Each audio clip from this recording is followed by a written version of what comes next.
How's it going, everyone? I wanted to do a quick video on something I thought would be beneficial for all you Jeep people out here. I bought myself a 2014 two-door JK. It's a sport model. It's been a very good Jeep for me. I bought it during quarantine as something to do, go off-roading with some of my friends. Just basically, get out of the house, don't be stuck around. Basically, when I bought it, it was stock, and just over the course of a year and a half now, I've been upgrading it, trying out each upgrade. Some were just okay, some were significant. I wanted to do a video on a very an upgrade I did that I thought was significant, and I couldn't find a lot of info on. There's a ton of info on, what tires to run, track bars, sway bars, lights, bumpers, all that stuff. There's really no need, in my opinion, to make any more videos about that, but I did a transfer case swap. I have a Sport, like I mentioned earlier, and I looked for a transfer case out of a Rubicon. Now, for those of you who don't know, there's a difference. The Rubicons have a 4-to-1 transfer case, whereas the Sports have a 272-to-1. Now, for what I do, this is very beneficial. All I do is rock crawling. That's it now. Rocks, uphill, stuff like that. Uphill, downhill. This, to me, was a night and day difference swap. I wish I would have did it sooner. Going up stuff, I am significantly more stable now. You do not have to drive with 2 feet anymore. You basically, with the Sport transfer case, you have to, give it gas going up stuff. It's just sketchy at times because it just doesn't perform as well. The gearing definitely is beneficial. The Rubicon case, now basically I can idle up stuff. I don't have to give it any gas. I don't have to play the 2 feet game. It is significantly safer. In my opinion, if you're contemplating this swap and you're skeptical like I was about, hey, is this really going to be that big of a difference? Yes, it is. However, there is some points to keep in mind. One being that now, in my opinion, this transfer case is basically only good for crawling. You can use it in other aspects like sand and snow and whatnot, but you might as well just use four-wheel high. With the Rubicon transfer case, you can basically only go about 25-30 max, and that's about it. The Sport transfer case, you could probably, this is four-wheel drive low I'm talking about, you could probably go up to about, 40 miles an hour or so, maybe even faster. I never really pushed it. That's not really the point, though. The point here is that Rubicon transfer cases are basically just for crawling.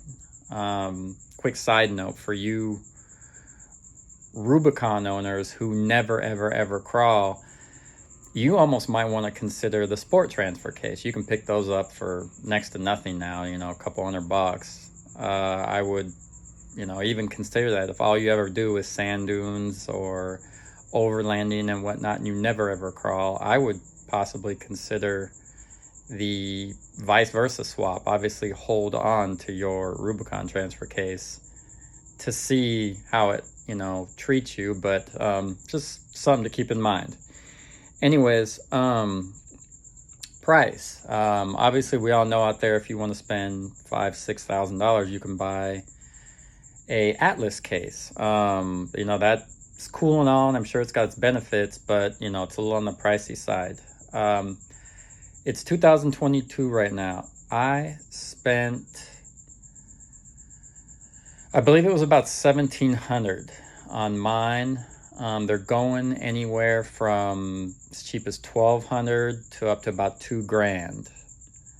You just get on the internet, start searching around. Look, I think I bought mine from carparts.com, if I remember right. I did run across one that I picked up and it had water in it, so I returned that. And then I found one that basically was fine. Like I said, I think I picked mine up for $1,700 and it had about 60,000 miles on it. I was happy with that. That's seems to be about the going rate right now. When you're done with this swap, you will have to program it. So hopefully you already have a programmer of some sort. I think I'm running a ProCal. I'm happy with that. It works great. I'm assuming any other programmer will do or accomplish the same thing. I don't really know, but if you don't have one, they seem to average around 200. That's something to maybe factor into the cost of doing this swap. The swap itself is not that bad. It takes about maybe 4 hours. Of that 4 hours, you'll need a friend to help you lift it in. The last maybe 15 minutes to line it up, get the bolts in, and you can do it yourself. However, it's a little hard to put it on top of your chest and bench press it up in there. I did that once and it was not fun, but it's more than possible. You don't really need any special tools, just various, sockets, wrenches, swivels and whatnot. There is about 2 or 3 bolts that are up on top that can be challenging, but overall it's more than doable. If you jack up your Jeep as high as you can, that helps. I mean, if you have a lift, that's even better. You don't have to, some people say you have to tear apart the interior. No, you do not. As long as you can get to those 2 or 3 bolts on top and you can find a couple swivel sockets that, not necessarily a swivel with a socket, but actual swivel sockets, those help significantly for those last 2 or 3 challenging bolts to get it all the way out.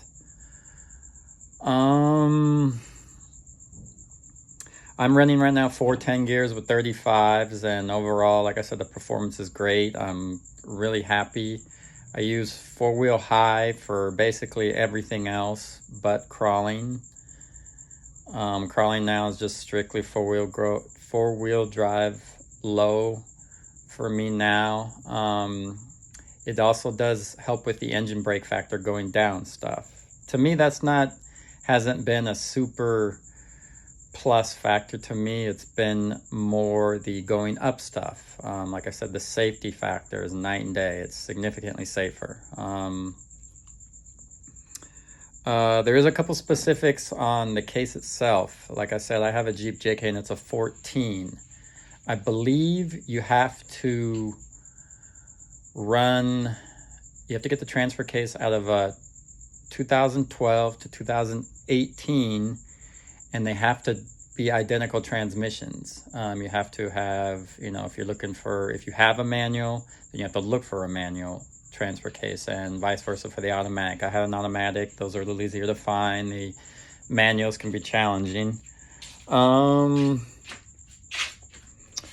I believe that about covers most of the major points. Yeah, I looked around on the internet when I started this swap, and there's a little bit of information on various forums and whatnot, but nothing super, what I thought was helpful as far as anyone, I'm assuming this applies to if you have a JL or even a Gladiator. It's the same overall concept. They have the same, you can't bolt the same transfer case in. However, they have the same gear ratios, so the benefits, the pluses and the minuses will now be the same. Like I said, once you do this swap, the transfer case basically is only really, in my opinion, good for now rock crawling. It's just too slow for anything else, sand washes, overlanding. When I was younger, I used to go out to, I'm in Southern California, Glamis. It's a bunch of sand dunes. It's now useless for that. But that doesn't apply to me anymore. I don't, all I do is rock crawling on this thing, and that's what I can see I'm probably going to continue to do. Anyways, I hope this video was helpful to you, and if you guys have any questions, feel free to hit me up in the comment box. I'll get back to you with any answers or any way I can help. Thank you much. Bye.